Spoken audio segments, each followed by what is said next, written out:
Estrutura e processos de formação de palavras, revisão do terceiro bimestre, língua portuguesa, gramática, segundo ano do ensino médio, sou a professora Cacau, do CIEP 322. Olá, pessoas, tudo bem com vocês?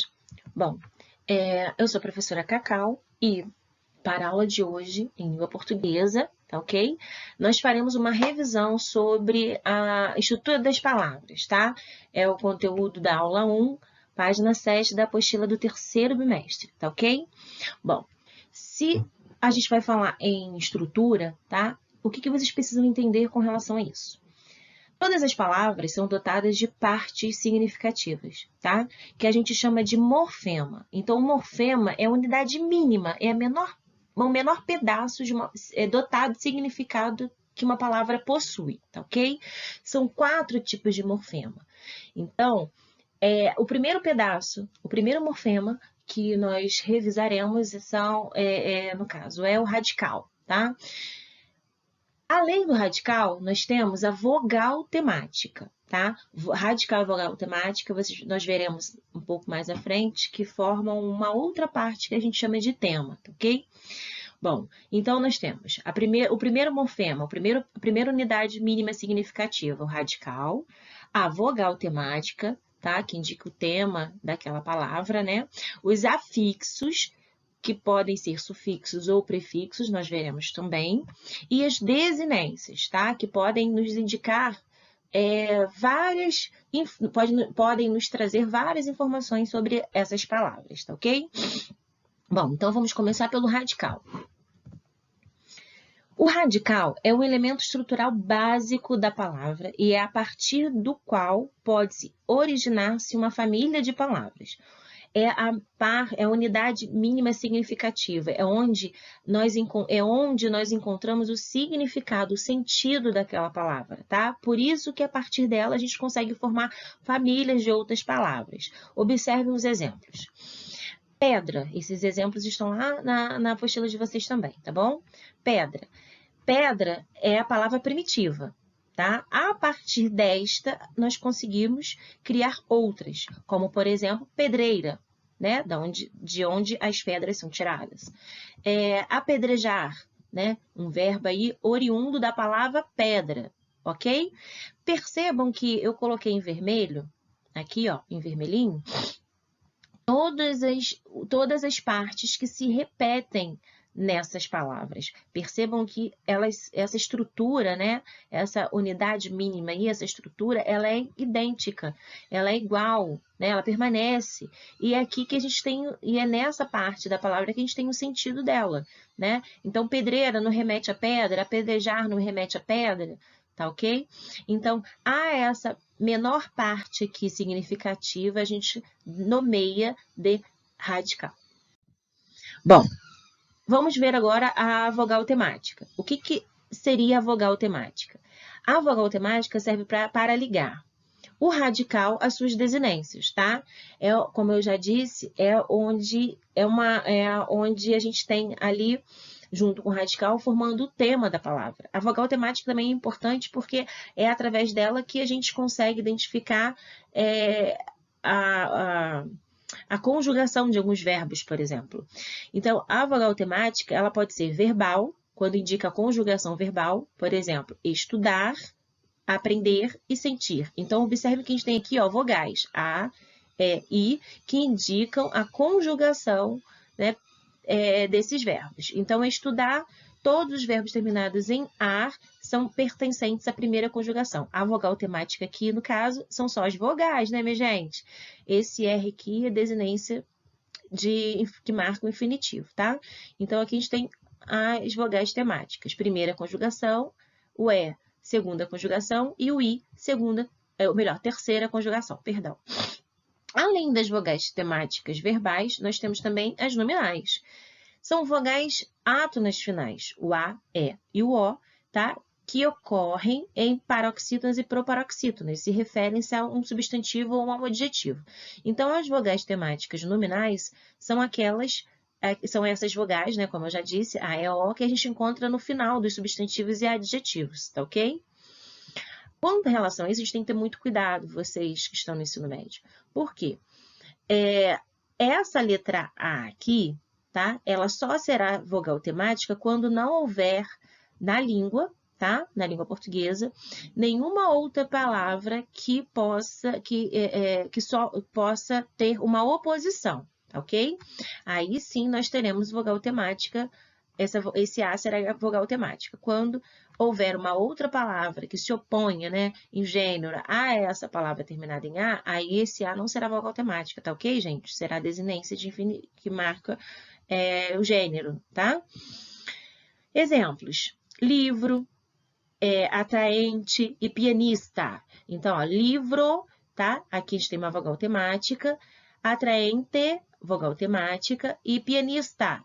Olha aqui o A, ó, vogal temática. Lembra que eu falei, estão lembrados do que eu disse? Esse A aqui, ele é uma vogal temática porque a gente não tem pianista, tá ok? Os afixos, né? O terceiro morfema aí. Os afixos são os elementos que se juntam ao radical e formam uma palavra nova, tá? Então, os afixos eles podem ser prefixos ou sufixos. Os prefixos eles se unirão ao radical no início lá do radical, tá? Então, a gente tem aqui, ó, desfeito, impossível. E os sufixos, eles se unem no final, eles se ligam, né, ao finalzinho do radical. Então, eu tenho estudioso e felicidade, tá ok? Agora, observem que os afixos são palavras que modificam, né, o radical de alguma forma, modificando, assim, o sentido dessa palavra, né? Então, por exemplo, a gente tem aqui, ó, impossível. Observe que esse in aqui é um prefixo que indica uma negação, né? De que algo não é possível, tá? Assim como desfeito aqui, ó. Des indica que algo não foi feito, tá bom? A gente tem também as desinências, minha gente. Então, vamos conversar um pouco sobre as desinências. As desinências a gente também tem de dois tipos. As desinências verbais, que indicam a pessoa, o tempo, o número e o modo dos verbos, tá ok? E a gente tem, exemplo, estudávamos, estudavas e cantavas, tá? E as desinências nominais, presentes nos finais dos nomes, tá? Substantivos e adjetivos, que indicam a variação de gênero e número. Exemplos: gato, gata, gatas, né? Então, a gente tem aqui, ó, as desinências gato, ó, esse O aqui é vogal temática, certo? E esse A aqui, a gente tem aqui, ó, gata. Esse A não é vogal temática. Esse A é uma desinência que indica o gênero feminino. Estão lembrados de que eu falei lá no outro slide?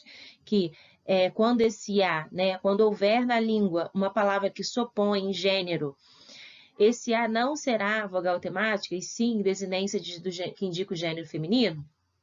Tá ok? E aqui, ó, gatas. Esse S aqui, ó, indica plural, né? Então, temos mais de uma gatinha, tá ok?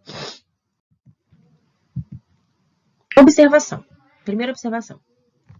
Como eu disse lá no início, o radical mais a vogal temática, ao radical, a junção, né, do radical com a vogal temática, nós nomeamos de tema, tá? Então, cante mais o A, vogal temática, a gente tem canta, tá? Que é o tema. O ROS mais o A, que é a vogal temática, a gente tem o tema rosa, tá? A partir desse tema, a gente consegue formar várias outras palavras, então, como rosário, por exemplo. Segunda observação, que eu preciso que vocês se atentem aí. Consoantes e vogais de ligação. O que são os consoantes e vogais de ligação? São consoantes e vogais, né, que a gente utiliza entre o radical e a desinência, né, para quando há dificuldade na pronúncia, né? Então, a ausência de uma vogal temática pode dificultar a pronúncia e a formação de uma nova palavra. São usados, então, fonemas, sem valor significativo nenhum, tá? Como preparação do radical para o recebimento de novos morfemas. Então, a vogal temática e a consoante de ligação, elas estão ali só para fazer esse elo aí, para ligar, tá? O radical a outros morfemas, as desinências, por exemplo, tá? Exemplo, pau mais ada, né? Então, eu tenho aqui, ó, radical mais sufixo. Então, ninguém fala pauada, né? A gente fala paulada. Café mais cultura. Café radical, cultura, sufixo. Café e cultura, ok? Bom, passando agora para a revisão da aula 2, tá ok? Se vocês continuarem com alguma dúvida com relação à estrutura das palavras, né, com relação aos morfemas, entre em contato, tá bom? Que eu tirarei todas as dúvidas. Agora vamos falar sobre os processos de formação de palavras. Aula 2, a partir da página 10 da apostila de vocês. Então, uma vez que vocês tenham em mente, né, a estrutura das palavras, né, as suas partes mínimas significativas, vocês podem, a partir desse conhecimento, começar a refletir sobre os processos dentro da língua portuguesa que a gente tem para formar palavras novas, tá ok? Bom, o primeiro processo que a gente vai estudar é a composição, que pode ser por justaposição ou por aglutinação, tá bom? Então, a composição por justaposição é quando não há perda de nenhuma letra que compõe essa palavra. Exemplo, passa, do verbo passar, né? E tempo, tá ok? Então, a gente tem ali, ó, passa mais tempo, forma a palavra passa-tempo. Observe que a gente tem, com a junção dessas duas palavras, a formação de uma nova palavra, a composição de uma nova palavra. Mas, neste caso, elas estão justapostas, tá? Essa palavra foi formada por justaposição, ou seja, não houve perda de nenhuma letra, tá? Na composição dessa palavra nova. Gira mais sol. A gente tem ali, ó, gira-sol. Observem que a gente não houve aí nenhuma perda. Pelo contrário, houve um acréscimo, né, de uma consoante aí de ligação, tá? Que é o acréscimo de mais um S, né, para que fique girassol mesmo, não fica girasol, né, gente? Então, aí a gente tem, não houve perda, tá ok? Um outro processo é a composição por aglutinação. Neste caso, há perda de uma letra, tá ok? Vamos ao exemplo. Planalto. Não é plano alto, né? Então, observe aí que a gente tem a perda aqui, ó, da vogal temática O, tá? De plano. Então, ó, planalto, a gente tem a perda dessa vogal temática e a junção aí, a composição por aglutinação, elas se aglutinam, tá? Então, eu tenho radical mais o alto lá do sufixo formando a palavra planalto, assim como pernilongo, né? Que é uma radical perna, né? Aí a gente tem a perda aqui da vogal temática A, mais o sufixo longo, vira pernilongo. Então, a gente perde aqui, no caso, as vogais temáticas, tá ok? Bom, vamos para um outro processo que é a derivação prefixal. Então, a derivação prefixal é quando a gente tem palavras, tá? Tem uma palavra primitiva e a partir dessa palavra primitiva nós acrescentaremos prefixos e o acréscimo desse prefixo dará origem a uma nova palavra com outro sentido. Então, por exemplo, leitura, tá? A gente colocando o prefixo na frente, releitura, a gente tem uma formação de uma outra palavra, a partir do acréscimo desse prefixo. Então, a gente tem ler novamente, né? Releitura. Semi-novo. Então, a gente tem o prefixo semi mais a palavra novo, formando algo, uma palavra nova, né? Semi-novo, que não é novo, né? Já foi usado. Derivação sufixal é quando a gente forma uma palavra nova a partir do acréscimo de um sufixo. Então, tem esqueci mais o sufixo mento, esquecimento, tá? Aprendiz mais o sufixo agem, aprendizagem, tá? E a derivação prefixal e sufixal é quando há a formação de uma palavra através do acréscimo de prefixo e sufixo simultaneamente. tá? Então, a gente tem, ó, infelicidade. A gente tem o acréscimo do in e do prefixo in e do sufixo dade para formar a palavra infelicidade, tá? Aqui a derivação é prefixal e sufixal. É importante dizer que, neste caso, se tirarmos qualquer um dos morfemas aí, dos afixos, nós teremos a existência da palavra, tá? Então, a infeliz, por exemplo, tá? E a felicidade. As duas palavras existem na nossa língua, tá bom? Aí, deslealdade. Então, a gente tem des, prefixo, e dade, sufixo. Juntando os afixos aí ao radical leal, a gente tem deslealdade. Nesse caso também, a gente tem desleal e também tem a palavra lealdade, tá bom? E a derivação parasintética. Nesse caso aqui, a gente tem a formação de uma palavra através do acréscimo de afixos também. Mas a diferença é, observe, ensolarado. A gente tem lá, ó, eu não botei em negrito, a gente tem o prefixo em e o sufixo arado aqui. Observem que aqui, essa palavra só existe quando a gente acrescenta ambos os afixos ao radical sol, tá? Então, a gente precisa do prefixo e do sufixo para formar a palavra ensolarado a partir do sol, né? Da palavra sol. E é importante dizer que, neste caso, a palavra não existirá se tirarmos qualquer um dos afixos, tá? Não existe em sol, como não existe solarado. Assim como entardecer, tá? Não existe em tarde, como também não existe tardecer. Então, a gente precisa tanto do prefixo quanto do sufixo para formar a palavra entardecer a partir do radical tarde, tá bom? Então, eu coloquei a observação, neste caso, se retirarmos o prefixo ou o sufixo, a palavra deixa de existir. Derivação regressiva. Na derivação regressiva, há uma mudança da classe gramatical daquela palavra a partir da perda de uma letra, tá? Então, por exemplo, pulo vem do verbo pular, tá? Eu pulo. Assim como combate vem do verbo combater. Então, aqui, ó, houve a perda do R aqui, ó, da desinência aqui, né, verbal. Então, com a perda dessa desinência, a gente também mudou a classe gramatical. Então, do verbo combater, a gente, ao tirar a desinência aqui, que indica o infinitivo desse verbo, né, pertencente à segunda conjugação, a gente tem combate, que é um substantivo, tá? Assim como a palavra pular, né, que aqui a gente tem um verbo, então, com a retirada da vogal temática e da desinência aqui verbal, a gente tem o substantivo pulo, tá ok? Derivação imprópria. Acontece quando uma palavra é empregada em um contexto em que sofre mudança quanto à classe gramatical ou seu sentido habitual. Exemplo. O simples sair de casa tornou-se perigoso. Hoje em dia, né, gente?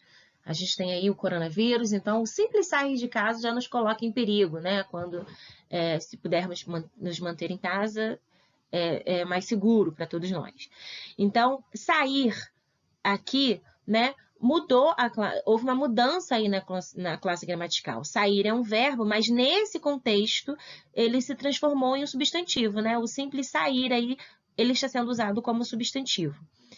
O imprescindível já está na mala. Então, ó, imprescindível, que originalmente um adjetivo, aqui foi empregado como um substantivo. Observem que o artigo aqui, né? Ele provocou a mudança essa substantivação aí das palavras, né? No caso, verbo e adjetivo, respectivamente. Então, o uso do determinante aqui, né? Fez com que substantivássemos essas duas palavras aí, tá ok?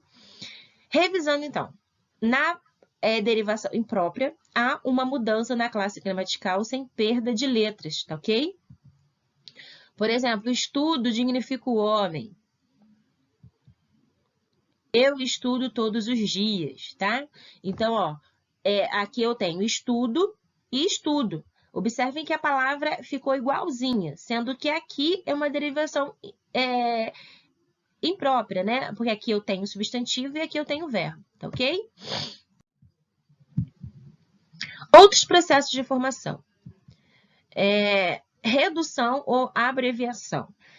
Nesse caso, a gente tem aí, ó, a redução, tá, de uma palavra, ou abreviação dessa palavra. Então, motocicleta, a gente tem aí, ó, moto, né? A motocicleta, a moto, tá ok? Cine para cinema. RG para registro geral, tá? Onomatopeia ou reduplicação. Consiste na redução aproximada de sons associados a determinados seres ou ações. Animais, motores, assovios, batidas, movimentos, etc. Então, tic-tac, ping-pong, from, fio-fio, tá? É a tentativa da reprodução escrita dos sons, tá ok? Empréstimo ou estrangeirismo. Bom, nesse caso, a formação da palavra se dá através do acréscimo, né? do uso de palavras estrangeiras no nosso vocabulário, no nosso dia a dia. São palavras ou expressões de estrangeiros que passam a fazer parte da nossa língua em decorrência do contato comercial, cultural ou tecnológico com outros povos. Então, abajur, por exemplo, vem do francês, né? Iogurte, do turco, show, do inglês. A gente tem também algumas palavras, né, que foram aportuguesadas a partir de palavras estrangeiras, como o verbo deletar, por exemplo, né, que vem do delete em inglês, que a gente usa aí na informática, certo? Outro processo de formação são as gírias. Essa aqui não está na apostila de vocês, não, tá? Eu trouxe só para enriquecer aí. Mano, tá? Também é um processo aí de formação de palavras. Cruzamento de palavras também não está na apostila de vocês. Consiste na junção de partes de uma palavra com outra, como em portunhol, por exemplo, português mais espanhol, namorado mais marido, tá? Formação analógica também não está na apostila de vocês, mas eu trouxe para enriquecer o conhecimento aí. Consiste na construção de palavras por analogia com outras. Então, metroviário, por analogia ferroviário, tá? Neologismo. Essa aí está na apostila de vocês. São novas unidades lexicais criados por meios de processos de formação de palavras, tais como justaposição, aglutinação, prefixação, sufixação, dentre outros. Então, exemplo, a criação de palavras novas, tá? Como eu disse para vocês lá, deletar, né? Que veio foi uma palavra aportuguesada a partir do delete em inglês, tá? Escanear, scanner, né? Linkar, link, né? Então, são neologismos, palavras novas criadas a partir da prefixação ou do estrangeirismo, enfim. Hibridismo também está na apostila de vocês. São palavras que existem no nosso vocabulário, que foram formadas através da junção de radicais pertencentes a línguas diferentes, tá? Então, a gente tem, ó, autoclave, onde aquela maquininha, né, que faz esterilização, que a gente encontra nas manicures, em hospitais, enfim. Auto vem do grego e clave vem do latim. Então, a gente tem a junção de dois prefixos, tá? Um grego e outro latino, que formam a palavra autoclave, tá? Assim como burocracia, a gente tem buro do francês e cracia do grego. Juntando as duas, a gente tem a formação da palavra burocracia. Então, essas palavras foram formadas através do hibridismo, que nada mais é do que a junção de dois prefixos estrangeiros, tá? Bom, exercícios. O que eu quero que vocês façam hoje? Façam os exercícios da apostila de vocês, tá bom? Proposto nas apostilas e estou à disposição para sanar qualquer dúvida que vocês possam ter, tá? Me procurem aí. Um abraço e até a próxima aula.